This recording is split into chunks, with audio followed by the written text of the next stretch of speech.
Om Swastiastu, perkenalkan nama saya Kadeswardika dari kelas 10 TSM 2, nomor absen 26. Di sini saya ingin menjelaskan pengertian peninggalan sejarah Hindu di Asia. Yo guys, apa kabarnya? Semoga kalian tetap sehat selalu ya. Pada episode kali ini kita mulai beranjak menuju zaman aksara di mana manusia sudah mengenal tulisan. Adapun pembahasan kali ini kita akan membahas mengenai sejarah peradaban Hindu yang kini menjadi salah satu agama besar di dunia. Agama Hindu bisa dikatakan merupakan agama tertua di dunia yang meninggalkan goresan sejarah melalui aksara. Hindu diambil dari kata Sindhu yang merujuk pada sungai Indus. Adapun kata Sindhu atau Hindu artinya adalah sungai. Diperkirakan agama Hindu lahir sekitar 1500 tahun sebelum Masehi. Dari peninggalan benda-benda purbakala di Mohenjo-daro dan Harappa menunjukkan bahwa orang-orang yang tinggal di India pada zaman dahulu telah mempunyai peradaban yang tinggi guys. Salah satu peninggalan yang menarik yaitu sebuah patung yang menunjukkan perwujudan Dewa Siwa. Peninggalan tersebut erat hubungannya dengan ajaran Weda karena pada zaman ini telah dikenal adanya penyembahan terhadap dewa-dewa. Selama ini kita mengetahui banyaknya dewa-dewa dalam agama Hindu, seperti Dewa Agni, Baruna, Bayu, Indra, Krishna, dan sebagainya. Dan tak ketinggalan juga dewa-dewa tertinggi Hindu yang disebut dengan Trimurti, yaitu Dewa Brahma, sang pencipta alam semesta, Dewa Wisnu, sang pemelihara alam semesta, dan Dewa Siwa, sang pelebur alam semesta. Namun sebenarnya agama Hindu menganut konsep monoteisme atau menyembah satu Tuhan saja guys, di mana dewa-dewa tersebut hanya sebagai perwujudan dari Tuhan yang Maha Esa. Tuhan dalam agama Hindu disebut dengan Brahman atau Sang Hyang Widi. Hal ini terbukti pada kitab Rigveda Mandala yang menyebutkan bahwa Tuhan itu satu adanya. Pada kitab Upanishad juga disebutkan bahwa Tuhan itu satu, tidak ada duanya. Dan masih banyak lagi dalil mengenai konsep Tuhan yang satu pada kitab Weda. Hal ini pun menepis anggapan bahwa agama Hindu menyembah banyak Tuhan atau politeisme ya guys, seperti banyak ditulis di buku pelajaran maupun artikel-artikel. Proses munculnya agama Hindu tidak bisa dilepaskan dari peradaban bangsa Arya dan bangsa Dravida.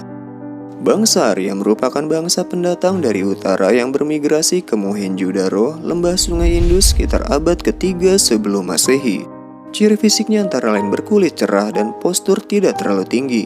Kalian lihat aja artis-artis Bollywood yang cantik-cantik dan tampan rupawan guys. Sementara bangsa Dravida merupakan bangsa yang lebih dulu mendiami daerah India. Ciri fisik bangsa Dravida yaitu berkulit gelap dengan postur tinggi besar. Setelah datangnya bangsa Arya, perlahan-lahan bangsa Dravida mulai bergeser ke daerah selatan.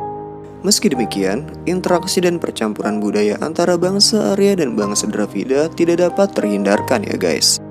Percampuran budaya dan sistem kepercayaan mereka akhirnya melahirkan sebuah sistem kepercayaan yang dinamakan Hindu. Dalam perkembangannya, agama Hindu terbagi menjadi 4 zaman atau fase.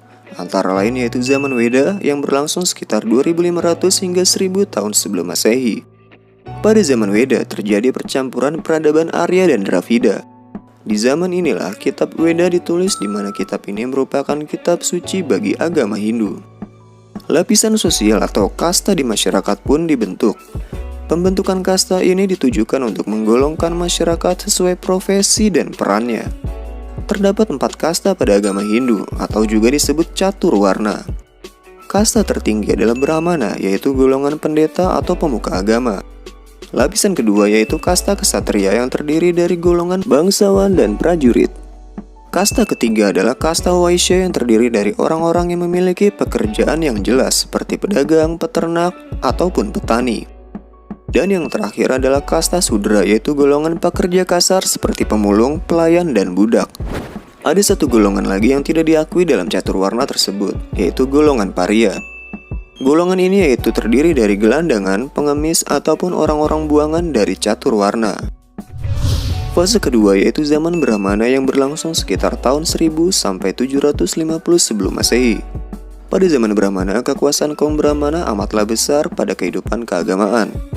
Zaman Brahmana ini ditandai dengan tersusunnya tata cara upacara beragama yang teratur. Fase ketiga yaitu zaman Upanishad yang berlangsung pada tahun 750 sampai 500 sebelum Masehi.